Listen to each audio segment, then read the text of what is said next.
बड़ी खबर से आपको रूबरू करा दें। बड़ी खबर, बड़ी जानकारी बिहार से जुड़ी। आरजेडी पर अब तेज प्रताप यादव खुलकर हमलावर हो गए हैं। विधायक भाई वीरेंद्र को लेकर उन्होंने निशाना साधा है। तेज प्रताप ने जयचंदों का फिर से जिक्र कर दिया है। देखिए, सोशल मीडिया के जरिए उन्होंने अपनी बात रखी। भाषणों में नहीं, आचरण में दिखे, ये कहा है तेज प्रताप यादव ने अपने सोशल मीडिया पोस्ट में। आरजेडी के विधायक भाई वीरेंद्र को लेकर उन्होंने निशाना साधा। जयचंदों का फिर से जिक्र कर दिया, भाषणों में नहीं। इसके अलावा उन्होंने क्या लिखा है अपनी इन लाइनों में, वो आपको दिखाते हैं। क्या आरजेडी अपने विधायक भाई वीरेंद्र पर भी कार्रवाई करेगी, जिन्होंने बाबा साहब अंबेडकर के आदेशों के उल्ट एससी एसटी समाज के खिलाफ शर्मनाक टिप्पणी की, जान से मारने की धमकी दी? उन्होंने ये लिखा कि मुझे तो जयचंदों की साजिश के तहत पार्टी से बाहर कर दिया गया। अब देखना है कि बवाल करने वालों पर भी पार्टी उतनी सख्ती दिखाएगी या फिर नहीं। संविधान का सम्मान भाषणों में नहीं, आचरण में दिखना चाहिए, यह भी उन्होंने लिखा है।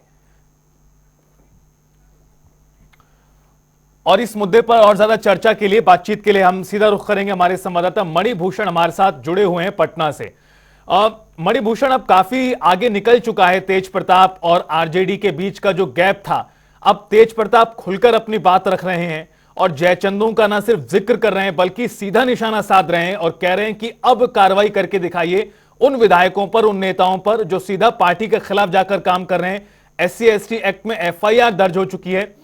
इस तरह से तेज प्रताप यादव ने अपनी बात रखी है। किस तरह से देखा जाए तेज प्रताप की इस पॉलिटिक्स को? अब तेज प्रताप की इस पॉलिटिक्स को एक अलग रूप में देखा जाए और जिस तरह से उनके ऊपर जो अनुशासनात्मक कार्रवाई हुई थी, तो तेज प्रताप अब ये चाहते हैं कि जो लोग भी जो है वो पार्टी के लाइन से हटकर और बाबा साहब को अपमानित करने वाला जो बयान और कहासुनी जो हुआ है, उसको लेकर वो साफ कहते नजर आ रहे हैं। और जो भाई वीरेंद्र के साथ जो टेलीफोनिक कन्वर्सेशन जो है वो पंचायत सचिव के साथ जो हुआ था, उसके बाद जो है ये भी खबर है कि पंचायत सचिव को जो है वो शोकॉज भी जारी किया गया है और उसके बाद उनके तरफ से जो है एक लिखित जो है वो आवेदन भी जो है एससी एसटी थाने में दिया गया है। और उसके बाद देखना होगा कि क्या कुछ होता है, लेकिन इस मौके का फायदा जो है वो तेज प्रताप उठाना चाहते हैं।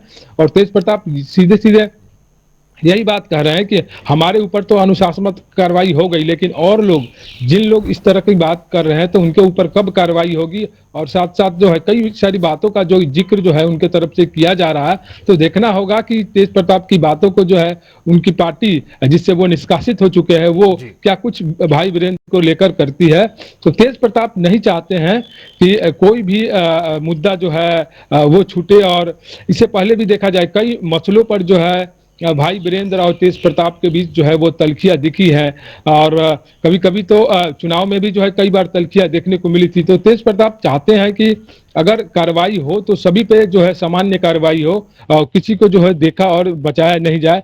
इसी का संदर्भ में जो है इसे देखना चाहिए। लेकिन अभी देखना होगा कि क्या कुछ पार्टी के तरफ से कहा जाता है और जो भाई वीरेंद्र ने कहा है उसमें कितनी सच्चाई है और एससी एसटी उसको लेकर किस संदर्भ में उनके बयान को देख रहा है। जी बिल्कुल। और कुल मिलाकर देखा जाए तो कहीं ना कहीं भाई वीरेंद्र के इस बयान से आरजेडी को भी गहरा धक्का लगाए, चूंकि न सिर्फ विपक्ष की पार्टियां सवाल उठा रही हैं बल्कि खुद अब तेज प्रताप यादव ने भी इस मुद्दे को लेकर निशाना साध दिया है। बहुत शुक्रिया आपका मणिभूषण, खबर पर ज्यादा जानकारी और बातचीत के लिए।